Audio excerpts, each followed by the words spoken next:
नमस्कार दोस्तों, आज हम बात करेंगे फाइनेंस बिल 2025 के अंदर दिए गए नए टैक्स इंसेंटिव के बारे में जो international financial services centre IFSC के लिए इंट्रोड्यूस किए गए हैं। अगर आप फाइनेंस या इन्वेस्टमेंट से जुड़े हुए हैं तो ये वीडियो आपके लिए बेहद इंफॉर्मेटिव है, तो एंड तक जरूर देखिएगा। तो चलिए बिना किसी देरी के स्टार्ट करते हैं। तो नाउ क्वेश्चन कम्स, IFSC क्या होता है? ये IFSC एक ऐसी जुडिक्शन है जो फाइनेंशियल सर्विसेज प्रोवाइड करती है नॉन रेजिडेंट और रेजिडेंट्स को, लेकिन ट्रांजैक्शंस इंडियन रुपीस के अलावा किसी और करेंसी में होनी चाहिए। IFSC का definition special economic zone act 2005 के सेक्शन 2 सबसेक्शन Q में दिया गया है। नेक्स्ट क्वेश्चन, IFSC को टैक्स इंसेंटिव क्यों दिए जा रहे हैं? गवर्नमेंट चाहती है कि इंडिया में world class financial infrastructure develop हो, इसीलिए IFSC में काम करने वाली एंटिटीज़ को टैक्स एग्जम्पशंस और डिडक्शंस दिए जा रहे हैं। ये इंसेंटिव इनकम टैक्स एक्ट 1961 के अंडर दिए गए हैं। टैक्स इंसेंटिव का सनसेट डेट्स क्या होती है?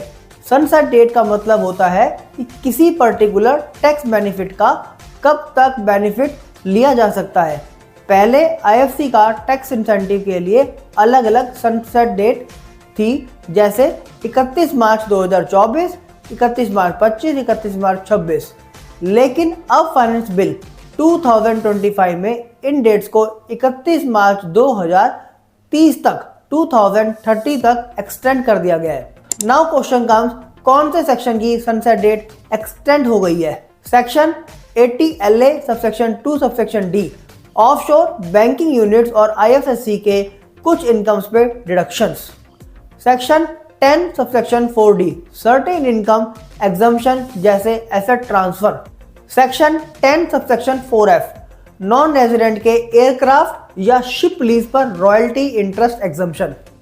Section 10 subsection 4H and 47 IFSC में लीजिंग बिजनेस के कैपिटल गेन्स और शेयर ट्रांसफर एग्जम्पशन।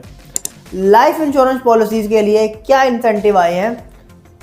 अगर कोई life insurance policy IFSC insurance intermediary office से इशू की गई है तो उसका मैच्योरिटी अमाउंट एग्जम्प्ट होगा, चाहे प्रीमियम 2,50,000 यूलिप या 5 लाख अदर पॉलिसीज से ऊपर हो।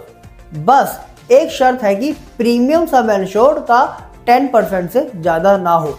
एयरक्राफ्ट और शिप लीजिंग यूनिट्स के लिए नई एग्जम्पशन है। अगर कोई IFSC में